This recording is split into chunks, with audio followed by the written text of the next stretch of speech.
नमस्कार विद्यार्थी मित्रांनो, एक्झाम पॉईंट या यूट्यूब चॅनलवर आपल्या सहर्ष स्वागत आहे. मराठी व्याकरण या विषयाचा आपण अभ्यास करणार आहोत. परिपूर्ण मराठी व्याकरण बाळासाहेब शिंदे सर यांच्या पुस्तकाचा सारांश घेऊन सुलभ आणि सोप्या पद्धतीने अभ्यासक्रम आणि प्रश्नांचे विश्लेषण आपण विद्यार्थ्यांपर्यंत पोहोचवणार आहोत. मराठी व्याकरणच्या या सिरीजमध्ये सुरुवातीला आपण घेत असलेल्या या सिरीजमध्ये जे टॉपिक येतात त्या टॉपिकची माहिती बघणार आहोत. मराठी व्याकरण या सिरीजमध्ये आपण खालील टॉपिक बघणार आहोत. सर्वप्रथम आपण नाम या टॉपिकचा अभ्यास करणार आहोत. नंतर सर्वनाम या टॉपिकचा आपण अभ्यास करणार आहोत. नंतर विशेषण या टॉपिकचा आपण अभ्यास करणार आहोत. नंतर क्रियापद या टॉपिकचा आपण अभ्यास करणार आहोत. नंतर क्रियाविशेषण या टॉपिकचा आपण अभ्यास करणार आहोत. नंतर शब्दयोगी अवयव या टॉपिकचा आपण अभ्यास करणार आहोत. केलप्रयोगी अवयव, उभयन्वी अवयव, काळ व त्याचे प्रकार, विभक्ती, प्रयोग, अलंकार, समास, वाक्यप्रतीकरण, भाषेचे रस, सिद्ध व संधी शब्द,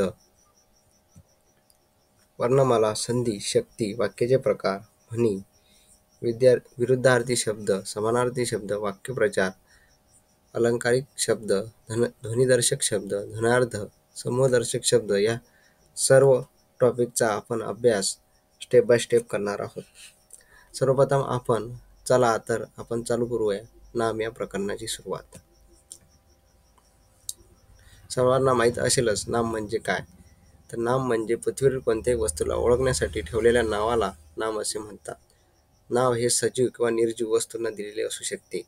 उदाहरणार्थ पेन, पाणी, पंखा, दगड, माणूस हे सर्व नामाचे उदाहरण आहेत. नामाचे एकूण 3 प्रकार पडतात. पहिला प्रकार विशेष नाम, दुसरा प्रकार सामान्य नाम, तिसरा प्रकार भाववाचक नाम. आपण प्रथम विशेष नामाबद्दल माहिती घेणार आहोत. ज्या नामाने आपल्याला फक्त एकाच गोष्टीचा अर्थबोध होतो त्या नामाला विशेष नाम असे म्हणतात.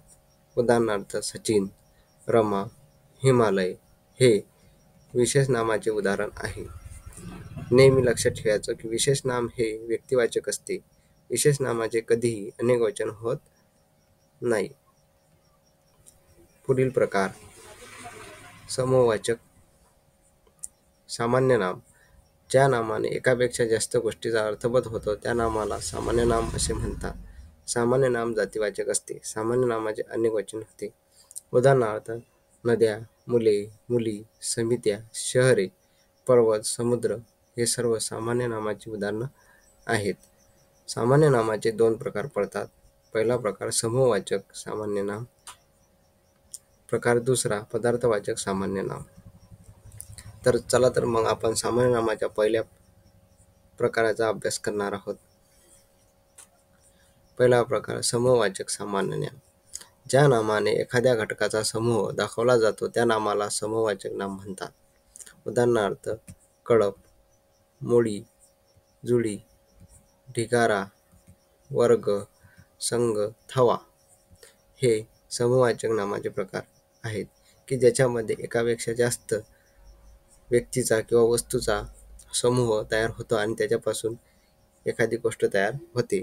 एका विद्यार्थ्याचा वर्ग नसतो तर अनेक विद्यार्थ्यांनी मिळून एक वर्ग तयार होतो.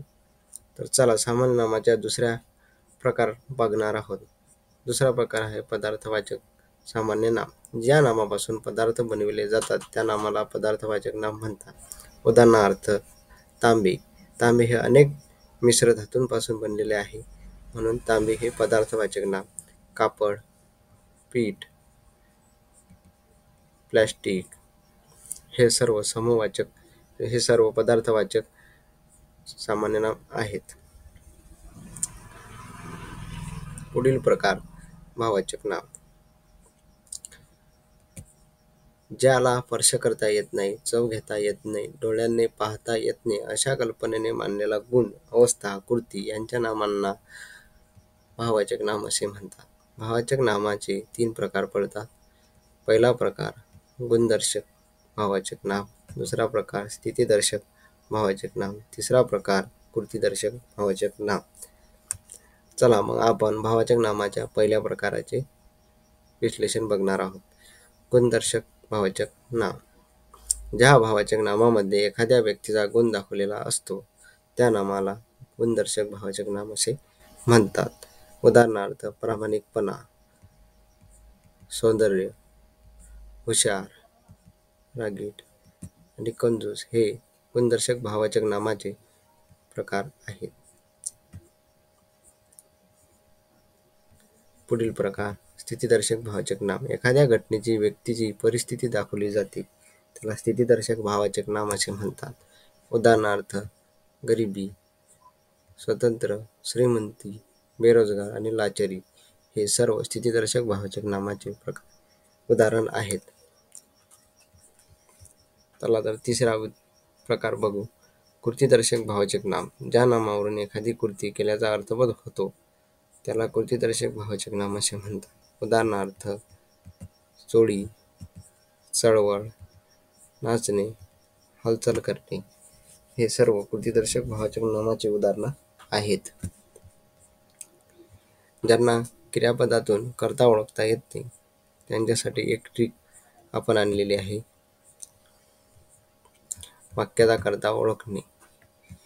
एखाद्या वाक्यातील कर्ता ओळखण्यासाठी क्रियापदाला नारा, नारी, नारे या शब्दांनी प्रश्न विचारावे. उदाहरणार्थ निलेश गाणे गातो. गाणारा कोण? निलेश. तर या वाक्यातील कर्ता कोण आहे? तर निलेश हा या वाक्यातील कर्ता आहे. उदाहरण क्रमांक 2. त्याला दूध आवडते. आवडणारे काय? दूध. तर दूध हे या वाक्यातील कर्ता आहे. अशाच प्रकारचे व्हिडिओ बघण्यासाठी आणि मोफत ऑनलाईन टेस्ट सिरीज सोडवण्यासाठी आमचा Telegram group exam points join करा आणि इथेच व्हिडिओचे विश्लेषण बघण्यासाठी आमचा यूट्यूब चॅनल एक्झाम पॉईंटला सबस्क्राईब करा आणि बेल आयकॉनला क्लिक करा.